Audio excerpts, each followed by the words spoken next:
Arcus 1. I would start at the beginning, but I don't know when that was or how long ago I was banished to this prison. What I know is I've been observing and studying the inner workings of this entity that had once been, well, an obsession. How ironic that I should be sentenced to live out the rest of my days in the very thing I sought to destroy. An obsession turned prison, as all obsessions are, I suppose. Arcus 54. The atmosphere of the realms is dark and grim, to say the least, but also ever-changing. I've already remarked that the atmosphere is misty, even foggy at times, and that this fog feels alive. It seems to contain swirls and streams of memories or imprints of beings from multiple terror worlds. It is as if the entity absorbs all the psychic energy and thoughts of beings it snatches as it journeys through the endless cosmos. I've used the Oris to study the black fog, and have come to 3 observations that will prove invaluable to finding a way home. First, the fog is rich in auric particles, leading me to believe this dimension is more conscious than it is material. Second, I should be able to manifest anything I am able to pull from rifts in the fog, using techniques passed down from my family. Third, the entity is far more ancient than we ever suspected back home, and most of our theories and conjectures were wrong. The rich presence of auric particles and cells suggest it is one of the original ones, and ancient. Arcus 142. The entity is the cosmic embodiment of evil. Back home, we witnessed how its very presence turns worlds inside out, how it seems to remove or extinguish any sense of empathy or compassion within communities, how it brings people to the brink of madness and, well, pushes them in. Now I understand. It does all this in order to rip victims from their lives and have them play out an endless trial of terror that it presumably needs for its own survival.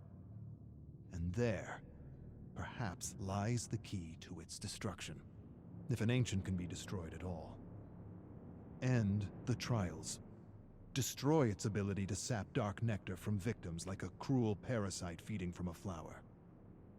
At least the archives affords me a better understanding of the entity, why it moves from universe to universe, picking victims off and devouring worlds as though at a cosmic buffet.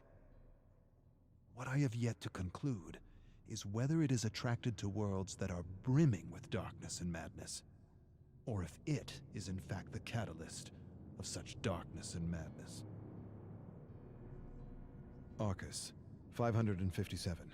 All planes of existence are a unique mix of conscious auric particles and material particles. The entity is almost certainly pure consciousness. The observable fact of existence is the material world responds to and changes with consciousness. Collective consciousness is the key. The body, the home, the trial, all of it is an expression of the entity's unconscious need for fear and terror. The distinct observation in the specimens chosen by the entity is that they all come from worlds that have failed to understand the metaphysical relationship between their thoughts and the world they live in. This is not by chance. It is, to my mind, self-preservation. Victims who know this truth and have honed their ability to manifest could be poisonous to the entity. This leads me to believe the entity is attracted to dark worlds, because darkness and chaos are clear indicators that inhabitants have failed to connect the dots between the collective consciousness and the health of their world. The conclusion, then, might be that the entity feeds off ignorance. Arcus 731. Hard to tell when one day ends and another begins. The tower and the library help me cope, but it's hard to forget the truth of my situation, even for a moment, knowing everything I have is a lie. I have access to anything I want, and yet I have nothing.